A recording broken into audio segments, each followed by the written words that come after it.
What's good, everybody? Welcome back to Low Tide City 2023. It is a wavy weekend here. It's chill. It's rainy outside, but it is just right inside where we got a big major starting up this weekend, Bobbles. Yeah, It absolutely. is great. I'm glad to be here. We're third time in a row we're doing Low Tide here at Kalahari. Very excited. I mean, it's always a good weekend of Smash Brothers here here in Round Rock. So I'm excited to kick things off, get some pools done here with you today. Man, and already good announcement too. We saw Riptide, of course, coming back this year too, up in Ohio, right? Is where Yeah, Riptide's at. Sandusky, Ohio. That's the other Kalahari. We like to, share with the sister location, but we are going to get started here. We've got, I believe, a little bit of Wave A pools to wrap up, and then we're going to get some of that Wave B on stream. And I know you can hear that crowd. Yeah. I know you can hear how loud they're getting because RJ is there. And normally he's the source of a lot of the noise, but Louisiana does like to get loud, and he's going to be taking on Rickles, the TO extraordinaire and the Ganondorf extraordinaire. man. And look, round one pools, what else do you want? Yeah, absolutely. And a total slugfest. We've got arguably probably the bona fide best Ganondorf in North America versus RJ. A man of many characters, opting to start with the Donkey Kong this time around. Just like an absolute brawl between these two for this set. What else could it be, right? I mean, it has to be a brawl, but Rickles, my goodness! 0 to death right out of the gate. That's not Brawl Ganondorf. This may still be the worst character in the game, but he is playing hot right now. He's gotten some hits. He's gotten his KO already. Great edge guard by RJ, though. Again, it's a slugfest. 30 seconds in, and both players have already lost to stock. Yeah, absolutely. I mean, that's what you play to. You're not trying to get to 100% against these characters. You're trying to swing fast, swing hard, and get this game over as quickly as possible. I just can't believe Rickles started that off with a 0 to death. Like, we haven't even gotten our bearings yet, and he's already going crazy. Great DI by RJ to get away from that up air, because you basically got to guess whether or not he's going to go for the up air or the neutral air. RJ guessing right there, though, but it's a lot of guessing to have. Great. Tried to bait the shield out there with the up B.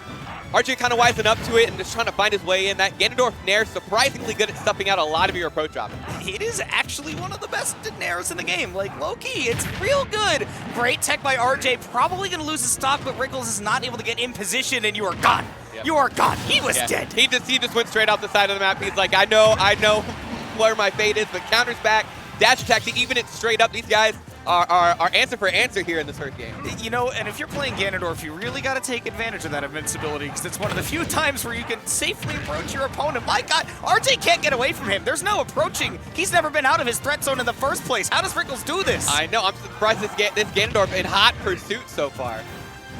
Need for speed, which is not something I'd normally associate with Ganondorf, but right. Here we are. 47, though, and near the ledge. RJ can do some nasty stuff. Didn't commit to anything, though. It ran the roll. Rickles, what an amazing tech chase right there. And a Ganondorf on stream at a major has taken a game. Absolutely, and that's one of the scary parts as a big body against Ganondorf. One of the few things that he has is that flame choke. You got bad tech options. Ganondorf will and can read those, surprisingly. Put himself in an advantageous situation. That up smash going to clear Donkey Kong off the top of the map. I know that RJ has other characters. Unfortunately, one of the other ones is Ridley. I'm pretty sure he has an Inkling, I think. That's what I understand. I figured his big three was DK Ridley. Inkling. Yeah, like those are the three I know RJ for, right?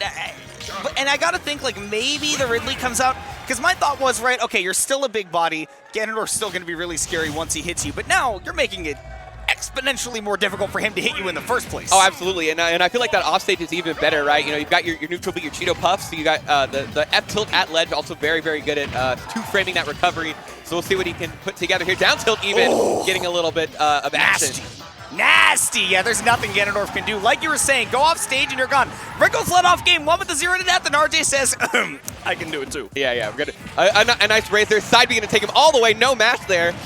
What does Ganondorf do about this? Actually, what does he do? Well, he waits for RJ to whiff and doesn't get the KO. I thought he was definitely going to go for the down air, but not going to commit to it. Oh my goodness. Wait, Rickles cooking? 58 off 3 hits, and he's not done quite yet. Side B again going to take him off stage. Here comes the neutral B to get the jump, and the forward air going to do it. Yeah, like you said, the edge guarding is just crazy. This is the big advantage for Ridley. And also, Ridley's just got enough speed, enough maneuverability that there's really not much Rickles can do if RJ wants to play that distance game, especially on town. You got a lot of places you can go that Ganondorf can't really follow you. Yeah, absolutely. I mean, Ridley is kind of like quote-unquote sword character at home type energy, you know, with his long boxes there. But the up smash, great DI. RJ going to hold on to his first stock, and yeah, Rickles got quite a bit of ground to make up. Not impossible for Ganon, of course, but I mean, RJ has been kind of dispatching him pretty quickly so far. I mean, you would think that even taking a game as Ganondorf is the impossible. Rickles has already done the impossible, and now he's gotten that first stock off. We've seen him blow up some stocks before, but this is a mountain to climb. Oh, just a short hop wizard, but we're not done yet. 61. This is what happens when you let Ganondorf hit you. That's safe. That's legitimately safe. There's so much shield pushback on that, and Lee lost half his shield for that too, actually. I can't believe just the optimizations Rickles has with this character.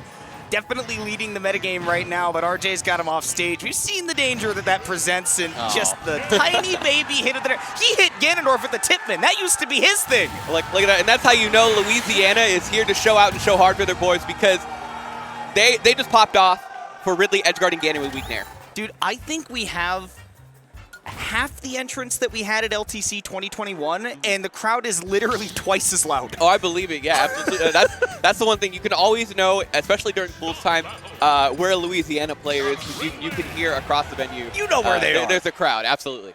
People say that about, like, oh, you know where CFL is, you know where, the Long Island is at any tournament, right? You always know where Louisiana is. I will die by that crowd.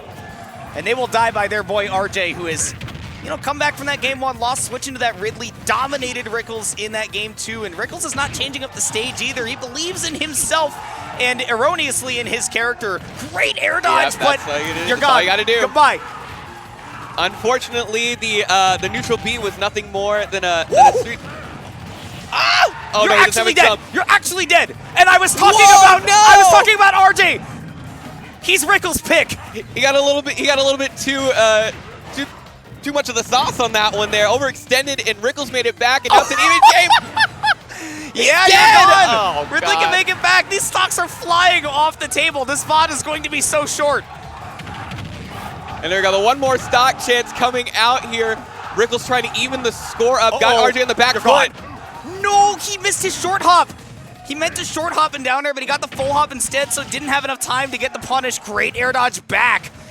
Man, Rickles is really fighting against the tide right now, both against the crowd and in the game, because RJ is building up some serious momentum. This is a chance, though.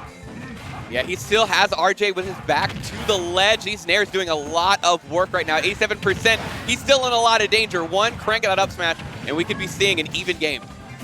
Oh, Cybee's got you off stage, though, the Space Pirate Rush. The Nair was so smart, but it was even better by RJ because he knows he can get right down there and punish it, and he's going to take the set 2-1. And I've never seen a crowd pop off like this for somebody beating a Ganondorf, but here they are. And there you go. Oh, my goodness. King DDD in attendance as well. Yeah, only Louisiana. Only Louisiana. But, dude, this is what we love. Get hype about your pools matches, and especially for a guy like RJ, man. I know that he hasn't been to tournaments in a while, right? And he is just a bastion of Louisiana Smash, right? Oh, like absolutely. He is one of the largest, he's a larger-than-life guy, and he's one of the largest figures in that entire scene. And now here he is, getting a win for his scene that loves him so. It's so heartwarming. Well, yeah, because RJ was considered like an old gen even when I came into the scene in like 2014. So he's been around since I believe since the Brawl days. So it's cool. Yeah. It's cool, seeing some of the guys who have been here still be able to crank out these wins, make it out of pools, make these runs at these majors. The people in the South always come out for LTC, right? Like, especially the old heads of the South, they're like, look, if LTC comes around, I'm going to go down there because I want to see my friends. I go, you know what? I'll compete. I don't have any expectations, but I'll compete. And then got a guy like RJ comes on stream, gets a big win. That might have been to make it out of round 1 pools. At least I think it was. So. Yeah. I mean, yeah, absolutely. I mean, still the best pilot of Ganon, arguably in North America. Definitely a solid win to put in the, taking the pocket home.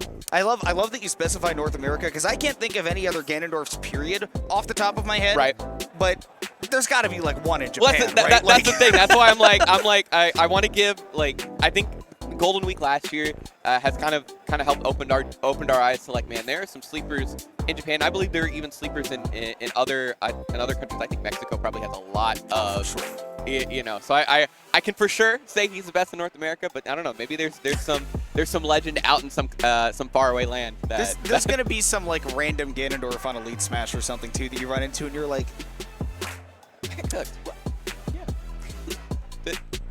Yeah, and that's just your reaction. You're just kind of sitting there watching your GSP go, and you're like, huh. That character shouldn't be able to move like that. Yeah, he read all of my attack rolls. Yeah, Every single he guessed one. right on side B every single time. He was 8 for 8. I died. Dude, when Smash 4 came out, and Ganondorf had the flame choke in that game, and it was just a guaranteed tech chase every single time because he couldn't, tech the side B or whatever. I don't actually remember if he could, but the casuals weren't, and that was when I was starting to get into the game, right? And I had Smash 4 on the 3DS, and I would play against my friend Travis at school because we were in the drama club, and sometimes we literally would not be doing anything during our theater classes. Yeah. And I would literally, there were times where I would just tech chase him like 8 or 9 times in a row because I would just react. He would roll, and then I would, side B, and then I get him because he never get him attacked, right? Zero casual, you don't do that. And he would be like, stop doing that. I'm like, it's just a tech chase, man. Hit the shield button, bro. Yeah. Because I was like, that was like, the first like 3 or 4 months you get into the game and you're like, I'm going to do all the funny shit. I'm going to show off. I know all the terminology. It's a tech chase. Oh, I felt the same way about it, but it seems like we're getting into it here. Next pools match up. I believe that is, I saw Kappas. Yeah, Kappas. They are incredibly talented. They also have a bunch of characters at their disposal. Renegade, I have seen at so many majors in the South, and you can tell we're in the South because this is apparently Tornado Alley at this very moment. Yeah, Kappas coming out big with the up airs. Renegade, of course, top 3 player from the San Antonio region. So this is another thing I love about the big Texas events is, Texas comes together when it's time to come together, but the true rivalries in the state are the big cities against each other. Oh, within the state, that's the best part about majors in the South, and especially LTCs, is that the interstate rivalries of Texas, most people are like, oh, it's same state, you're all unified, right? Well, first of all, NorCal, SoCal, but second of all, Texas is so big that there are like 4 or 5 different sub-regions, and every single one of them goes, oh, I'm playing up against DFW, I'm playing against Austin, I gotta get this win. Absolutely. And so it'll be interesting to see what we do. I mean, obviously, Renegade, like I said, PR'd in his city. Kappas, I know, they're I would say a pretty consistent threat. They're right outside that PR range. When you play in DFW, it's very hard to get on the PR because there are, like 7 or 8 like consistent PR players, and then 9 through 10 is a revolving door of about like 30 other players that are all high-level players. Kappas is one of those players, and they've been for a long time showing up to a lot of Denton events, being one of the dominant forces up there. And you can see why, right? Only taking 80% so far, so Renegade doesn't exactly have them at kill percents yet, and this Mega Man is going to keep some distance. Yeah, absolutely. Yeah, you've established the lead. You can get away. You can kind of keep Snake, juggled in the air. We saw Kappas got, 50-60% just off of up airs alone. So, and at Snake, everyone knows don't jump or air dodge the Mega Man up air, so you just got to kind of eat the percent and make your way back to the ground. I love the use of that leaf shield right there, too. Good tech chase by Renegade, though, sets up for this edge guard, and Mega Man not having a hitbox on that recovery can make the Nikita a little bit more difficult to maneuver around, but I'm loving that right there. The mix-ups from Kappas. No double jump right now, though. Well, Renegade let go of the Nikita, and I thought that was a pretty free edge guard without the double jump. Right. Nonetheless, cleans it up on that ledge trap, though. Yep, got the grab above 160. Easy down throw up tilt for all Snake mains. Day 1 stuff, But it gets the job done, and now had a bit of a gap, has now closed it. Only 20% between the two now, as their projectiles galore so far. I love the activity between them two, the difference in the way they're using those projectiles, that Renegade has been using those grenades to actually make up distance on the space. A lot of those neutral tosses might even get the stock right here. Love the use of the Crash Bomber, the multiple hitboxes to deactivate the Nikita. Very difficult for the Snake to reactivate it when you're mashing that fast. And Kappas has taken a ton of percent, but still holding on to the second stock. Renegade's just put it on so quickly, though. Good weight there on the neutral get up. Oh, can't. Yeah, a little bit unsafe on the shield. Up tilt's going to crank it, and now Renegade turning it back on Kappas, got a bit of a lead now to work with, and now it's up to Mega Man to make the hot pursuit. About the same lead that Kappas was playing with at the beginning, at the first stock, right? But this is one of the things where I feel like Snake is actually a pretty good comeback character. He does so much damage. He has very reliable kill confirms, but Mega Man, maybe not as much. He feels like he's very difficult to make a comeback with. There's not much room to change up your play style. Yeah, absolutely. And I feel like a lot of Mega Man's game plan is sort of that nickel and dime play style, right? You tack on percent with lemons and metal blades, and and such like that, and then you get the edge guard, and then you can start going in. But actually breaking that parity, getting that neutral win against somebody like Snake who can put that wall up with the lead, it's definitely going to be, I think, the biggest roadblock for Kappas moving forward. Man, I am loving the advancement of Renegade's playstyle too, though. Like, the stage control has been amazing. Again, the use of the projectiles has mostly been to, back Kappas into a corner or, keep them in the corner, right? It's all about locking them down. It's very MVD style of play, right, with the Snake, but does go down to the last stock right here. Kappas at 78% means that we're getting really close to Snake kill confirmed, so you got to be really on your P's and Q's right now. Yeah, absolutely. Yeah, I was able to get that shield poke on the back air, which is, I think, definitely a saving grace. Able to get that stage, at least get back to sort of a neutral stance here. No back against the wall just yet, but gotta watch this percent that they're going to be eating from the grenades. I love the play around the platform too, not overcommitting to try to get to center stage, which again, like, the stage control is so hard to come by against Renegade. The Leaf Shield, it's been very smart a couple of times, but really needed to back off right there because Snake's CQC options are so strong, and Renegade taking that game one. Yeah, good familiarity from Renegade, knowing he can punish the release of the Leaf Shield. Mega Man just kind of has to sit there and throw his leaves. So cranks the up tilt there. Early game one lead here. We'll see. Like you said, Kappas has very deep pockets. So we'll see if they stick with the Mega Man moving forward, or if they decide to bring out somebody else. Okay, Mega Man it is. Yeah, I know that they, have a preference towards Mega Man in this matchup. I mean, they've got a Mario, they've got a Peach. I would not do Peach against Snake, personally. Yeah. There are merits to it, but again, like, your combos and your spacing just have to be so perfect. Whereas Mega Man, you get a lot of lenience with this character, right? As long as you can keep your distance. And that's part of the reason we go to Battlefield 2, right? You get a little bit more survivability compared to small Battlefield, and there you see the adaptation with the Leaf Shield dashing back, right? It's all about creating some distance and kind of seeing if Renegade is going to make a mistake in that approach. Yeah, we'll see. Yeah, almost a bit of a scramble there with the Leaf Shield and grenades popping off. Yeah, good work for Kappas so far. Definitely, they're working a lot better at making sure they hold that center part of Battlefield down. I think they kind of let Renegade's use of grenades and kind of his slow approaches push them back to a corner. Doing a good job. So, this could be a free, no. Yeah, C4's on the stage. C4's on the stage, so there's nothing you can do. And Kappas, I almost panicked because you saw the rush coil come out. I was like, no, you're going to save him. Like, if Renegade had the reaction time, he could have just dropped down there and come back. Oh, that's good. Interesting. So the Crash Bomber doing a good job at least temporarily disabling the Nikita, but still that Nikita powers through even the Mega Man side beam.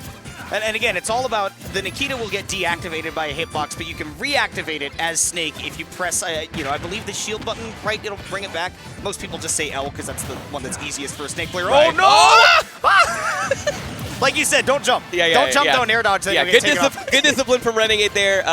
Didn't panic. Got the C4 kill. Only 46 now tacked on here.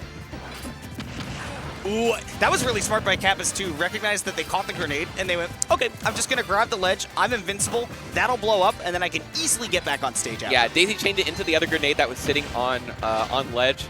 Dumped a bunch of damage onto Renegade here. Now Renegade trying to find his way back down. Now he just has to hold it and sit there. He doesn't want to jump or air dodge on that up air. It looked like at the end, I don't know if the damage made him drop it because of the RNG chance, or if he decided to drop that grenade. It did kind of help him out because otherwise he would have just kept eating that damage. It's really fun to just see him just hovering, holding the grenade. It's just over, yeah. He was just like, please, can I come down? I would like to return to, I would like to put feet on the ground, please. And again, these good pursuit here by Kappas, understanding that Renegades and Snakes in general love using that the Cypher to kind of start that mix-up down to the ground. Crash Bomber's going to attach onto Renegade, allow Kappas to get back. That was good positioning by Renegade, though, knowing, okay, I'm far enough away that this Crash Bomber is not going to blow up the grenade, so I'm not going to get a bunch of shield stop pressured on me at the same time, and maneuvering around that Crash Bomber because it can latch onto you even when you're invincible, dropping off that Angel platform, too. So good recognition there, but again, does still need to work on this comeback trail because Kappas taking the lead again. Ooh, that did like 20 damage. Goodness, that's a strong little up there sometimes. Kappas again just so patient around these up smashes at the ledge. I mean, we've seen that exact sequence like 6 or 7 times at this point, and Kappas has just been like, I have the tools to just literally not deal with it at all. Yeah, this is I'm making the conscious decision to not interact, and you're gonna have to be okay with me not wanting to interact. All right, down throw here. Again, good. I like the short hops that Renegades are doing on these down throws, just trying to pilot out what Kappas is going to do, and if they give him something like a neutral get up or get up attack, he's right there to punish it. But still, this damage is building up so hard, and again, with Battlefield, Kappas just has so much distance to stay away from the Snake and say, look, I know that your CQC options can take this KO right now. Got a little too fancy with the movement. I think they mixed themselves up right there, so Renegade does close out that stock. But again, sitting at an 85% deficit. Kappas really taking to that distance. We'll see if Renegade can make that up. Yeah, I mean, almost half of it made up right there, and a grenade and a C4 by Renegade. So now, again, we're back to this parity of all right, is the grenade going to get me an opening, or is the Metal Blade going to get me an opening? We'll see what Kappas can do here, trying to see if they can maintain this lead. We see Renegade sticking to a few of the same sequences of grenades there in the corner. Kappas finally able to take advantage. Back air does not break the Cypher Armor. You need an individual hit that does 8-point-something%. And none of those back air hits will do it, though. Chain them all together without that Cypher Armor, though, and you've got yourself a stock, and you've got yourself that game 2. Kappas sending it to a game 3. Yeah, nice. I mean, this is this would, I think, seeding-wise, would be technically considered an upset. But I mean, Kappas definitely holding their own there. Good use of that back air. I was worried for a second too once. You know, Snake kind of ate that first back air for breakfast, so I was like, oh no, this is where the reversal happens, right? This is where he starts cooking, puts Kappas out and finishes off. But Kappas maintained control and got the game. I likened Renegade to MVD earlier. MVD would have gone for the Barbarian slice off stage. Oh, you let me armor through that back air? Catch this heal.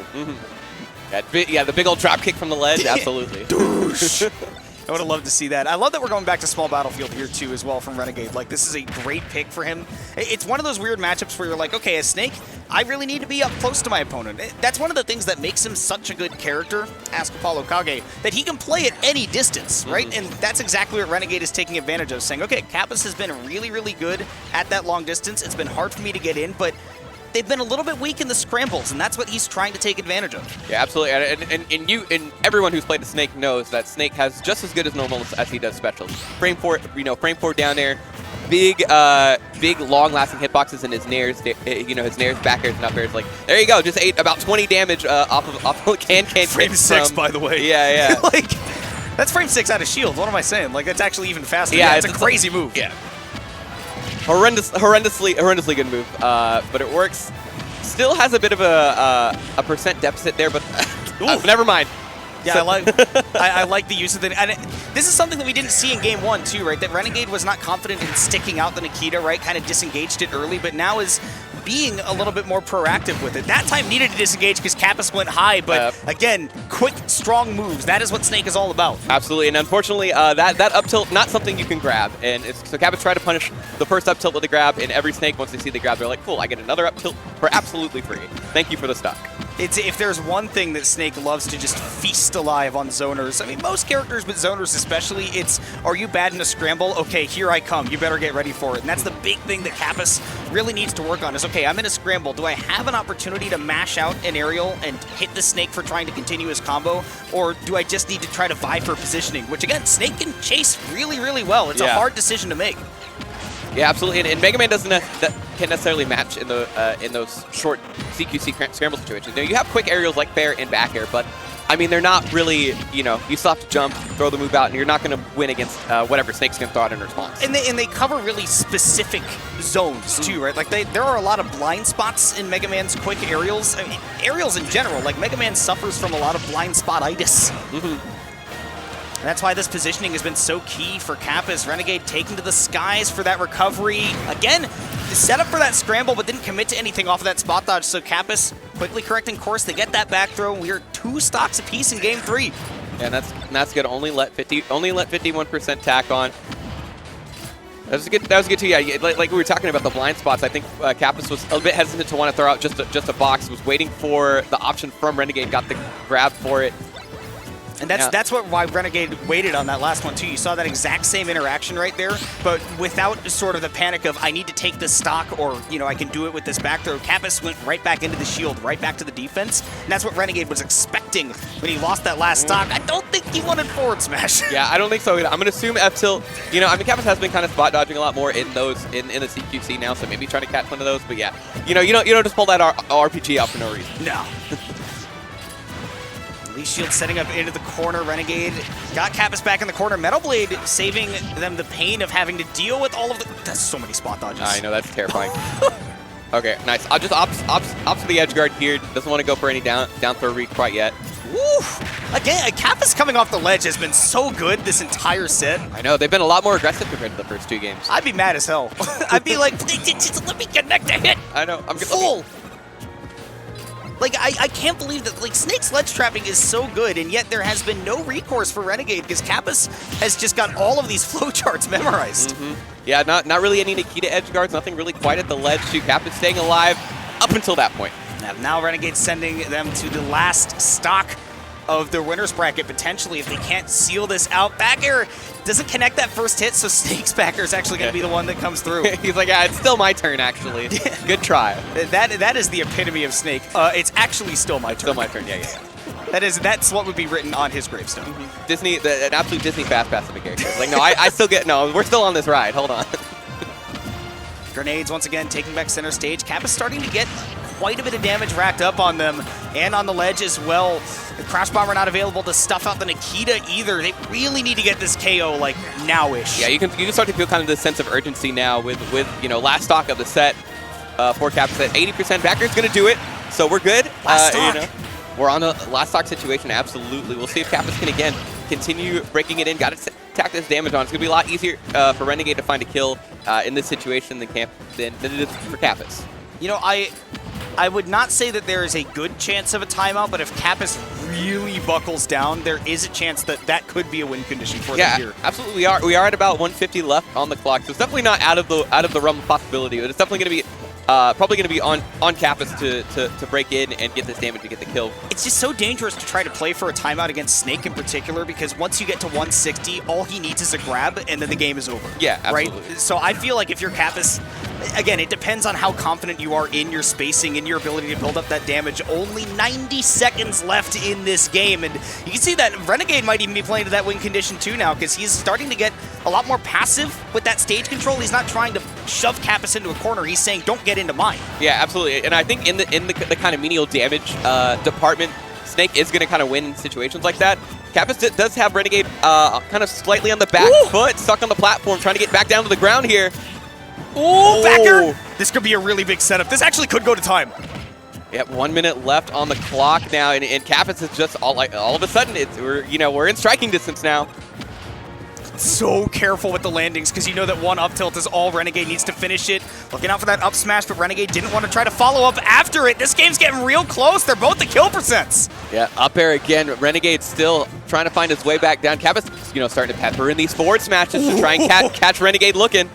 Almost only 30 seconds left. Dash attack sets up off stage, and you can no longer get grabbed either, as Kappas gonna take to the skies to the platform. But the one time that they messed up getting off stage against those up smashes, it's the one that decides the game. And game 3 going down to less than 30 seconds left. Renegade will take it. My heart is pumping. I can't imagine how the players are feeling. Yeah, that was great poise from both players on that last game. You know, Kappas knew that they weren't out. They weren't out of it just yet. They clawed themselves back to basically what was the last hit situation. It's just unfortunate it was the third up smash in a row that got them. And good on Renegade for clutching, sealing it out, moving on the winner side. But man, that was a good test in the form of Kappas. Yeah, honestly, I mean, that was one of those sets where you go like, oh, at the start, you're like, oh, Mega Man Snake. Like, man, this is going to take forever, which it did. And you're like, oh, I'm not going to have fun watching this. But honestly, I had a ton of fun watching that, because that's one of those sets where you have two players who are good at those characters. If they're not good at those characters, that matchup's not going to be fun to watch. And they're probably not that far into this bracket, right? No, probably not, right? And that's, obviously that's to make it out, too, because those two are so good. But when you have two good players playing characters like that, I mean, you can see that they're thinking. It's a very cerebral game, and I can only imagine that playing that set as well, like, you can say, okay, maybe it's very frustrating for you, but when you both kind of know that your game plan is to take it slow and to chip away and set up for these confirms, that seems like a hell of a lot of fun. Yeah, absolutely, and I think it's a test of wills at that point, because it's just making sure you stick to the game plan. Because if one or the other gets too far ahead, you can kind of feel that urgency. It's like, oh, I have to go in, I have to get the kill, I have to get the stock, and that's where the other character can just run away with it, because then you're just giving them free percent. You're giving Snake free aerials, free grenades, free situations to just back throw you and start throwing Nikitas at you. Well, and that's exactly how we saw that game end as well, was the urgency that at the very end there, 20 seconds left, Kappas is like, look, I know that I can get a kill confirm as long as I can get back to neutral. I'm going to be able to win this, but they were so patient on those ledge traps and escaping them against Snake, right? always making sure that, okay, that first mortar hits, and then I'm going to be able to go above the second, above the third, get to the platform, but pulled the trigger way too quickly because that urgency starts to kick in. Yeah, that third one came down. By it. Yeah. But still, absolutely. I mean, yeah, I had that was a very entertaining set. I hope Kappas gets the losers run that they want on the way out. But excited. And I bet they will. Oh, yeah. Because I mean, I'm looking at that pool and I'm like, look, Kappas is too good to go out like this. Absolutely, and you know they've got the deep pockets. They've got everything they need. But we're chugging right along here. Pit Marth coming in here. Mr. Ping, I actually I got to commentate some Mr. Ping last night at the pre-local. Took Jordan last hit game 3. Ooh. So a very clean, very spicy Pit. I was made a fan just in that one set. Going up against Sumer here, a Marth from San Antonio. Definitely one of the kind of fringe PR threats, I would say. You know, I see them on Top 8 Graphics quite a bit at the weeklies. Bold to be playing Marth, so you know, good on them. I know that she's very she's a very big fan of Marth. You know, right. She's a Marth fan through and through. Marth is such a tempting character to play in this game. Like it's just such a devil's temptation because you're like, oh, but if everything goes right, it feels so good. But when you go into tournament and then you know. Go, I don't know how, I mean, I bet Sumer's probably pretty good, right? She probably goes pretty deep in brackets, but you always think to yourself, probably could have gone a little farther if I played Lucina. You know, that's always in the back of the mind, but good reaction on the down smash there by Mr. Ping to get an early lead. And like I said, was in control, I think, the entirety of that Jordan set, but funny thing about Wario is he's got this nice little comeback mechanic, and it was the clutchness of Jordan that prevented the upset from Mr. Ping. So we'll see how he makes it and does here in his pool. Marth kind of has comeback mechanics. I need to take notes on Mr. Ping because Jordan's my round 2. And I'm trying to get that dub. Mr. Ping, I mean, I can see why Jordan got taken all the way to last hit game 3 because, look, we've seen much more Pit recently than we've seen in the history of Smash because there's one Zackray that's playing him, and God, you Pit players are lucky that Zackray's out there, otherwise we'd still all be making fun of you. Personally, I still am, but yeah, you know, Mr. Ping is showing us that, no, it's really not just Zackray. This character's actually cracked, and nobody's really given him a fair shake. Yeah, absolutely. You know, I think people are looking a bit too much for, you know, gimmicks and gotchas and big moves from their characters. But Pit, you know, all you need is a little bit of fundies, a little bit of elbow grease, and you got yourself a character. Dude, Mr. Ping is actually schmooving on her right now. Like, this is, like, just the positioning and the follow-ups, the precision. And Pit is a precision character, right? That's one of the reasons why not a lot of people play him. He's very difficult to play, and in a game like this, you're looking for a character that's as easy to play as possible. But yeah, Mr. Ping is going off. Yeah. Pit doesn't necessarily have a lot of those like give me options. You know, you're like, oh, I'm in trouble. I need it. This will get me out, or kind of an answer all sort of move. Yeah, you never have a move where you're just like, okay, I'm in an unsure situation. This will probably help me. Yeah, because you got stuff like I don't know, like Wolf Nair, something that comes to mind. Wolf Nair kind of does everything for you, you know? It can do everything for you. Pit doesn't really have something quite like that. Up tilt into the up air, though. Woo! That's a nice little conversion. We've got confirms.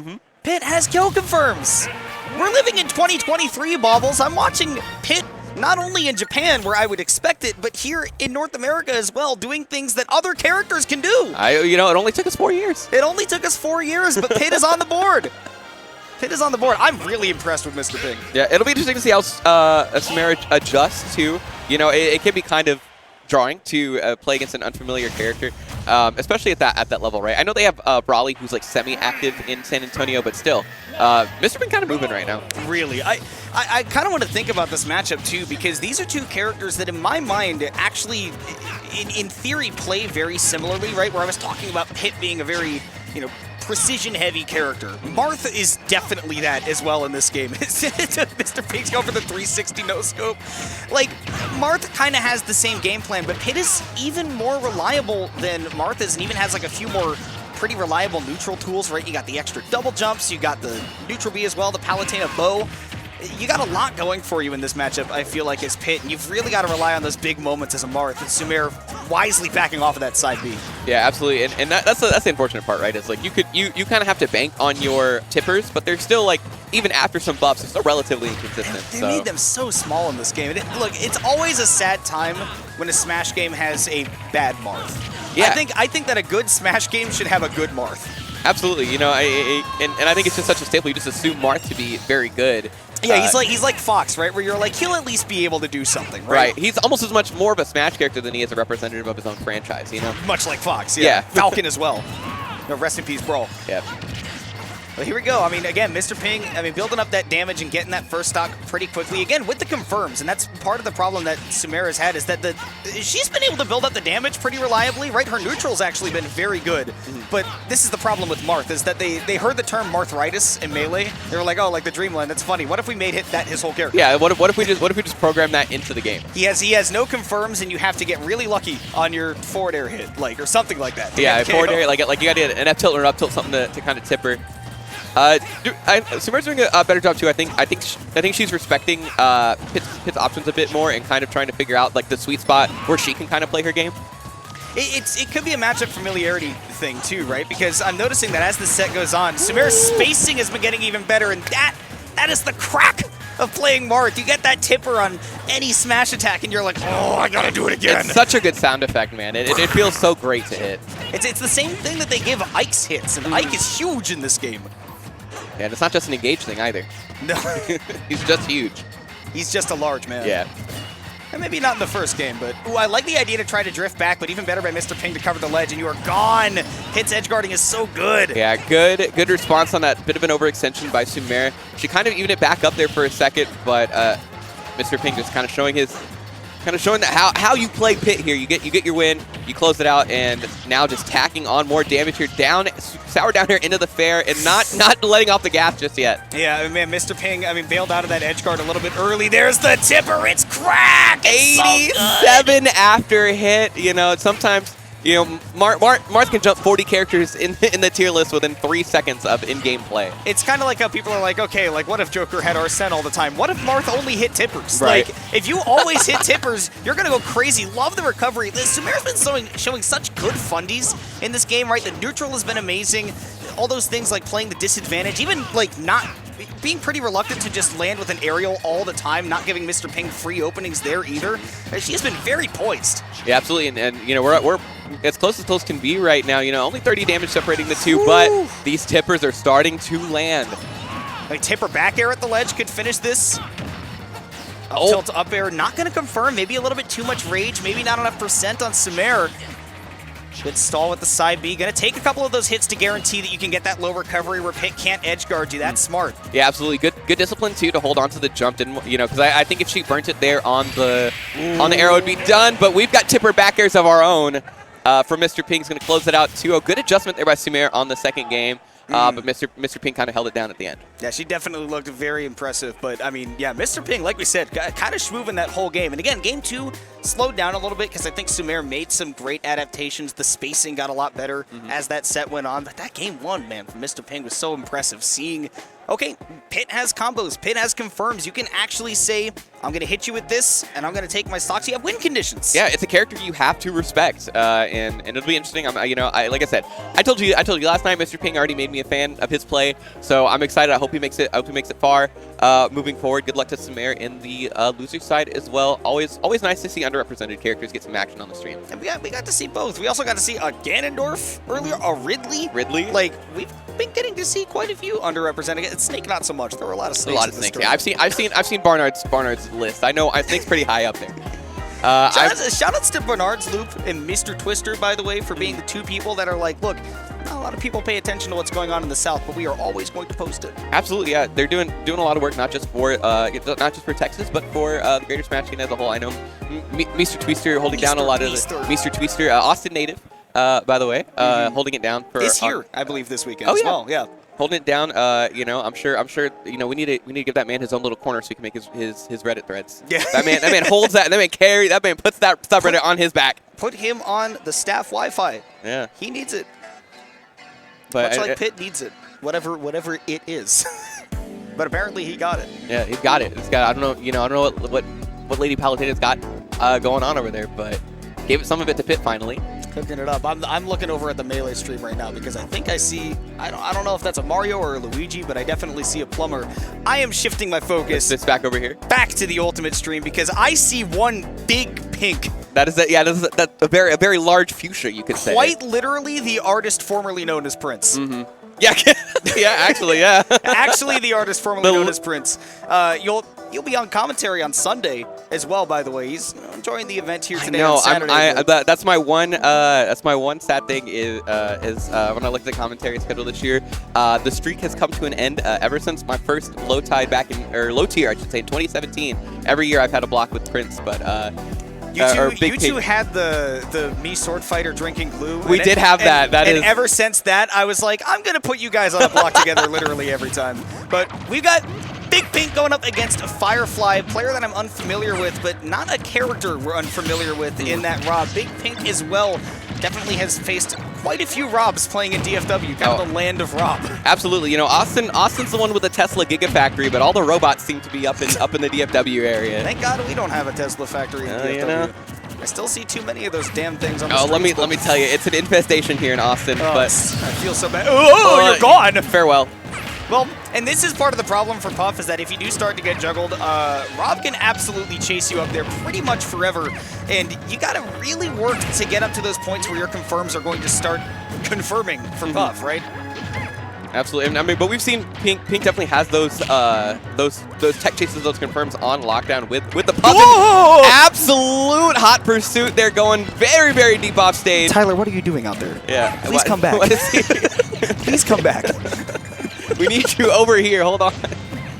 So I mean, a little bit of a ground to make up still. Got some damage to Troy here, but jump was gonna almost got it there. Trying to run the. Whoa, that must have been an attempt to do a different move. Mm-hmm. I think you can see it on his face too. Yeah. He's like, oops.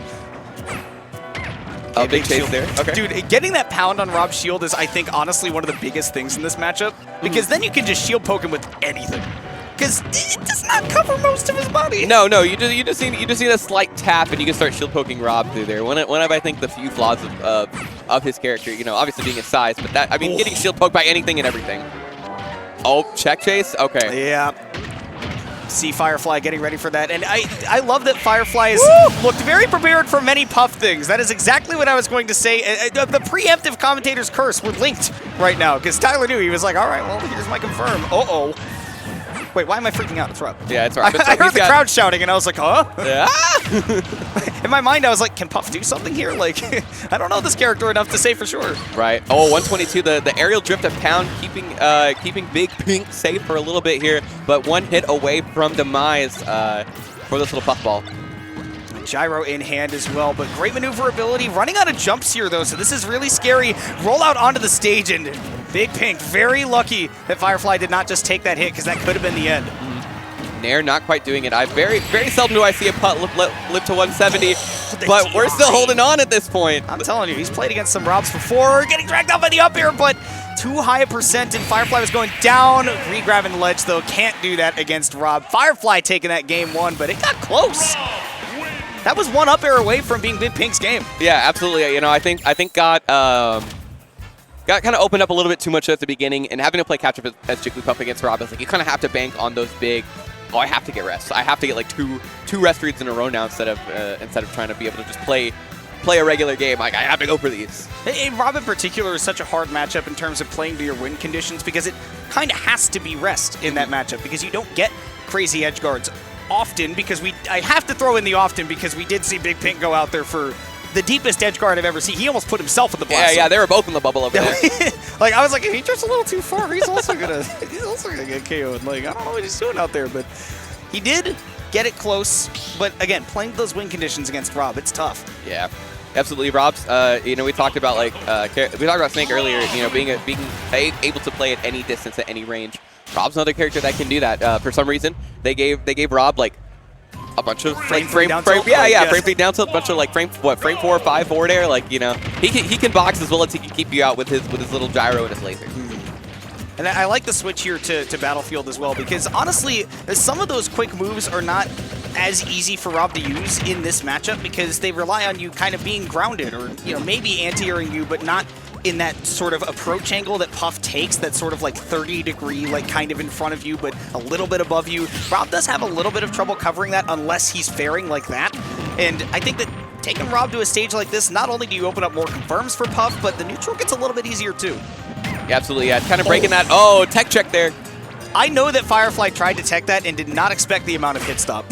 Yeah, I mean, that bear is always stronger than it looks. Tried to connect off the up tilt there. Still chasing down this robot is Big Pink. Aww.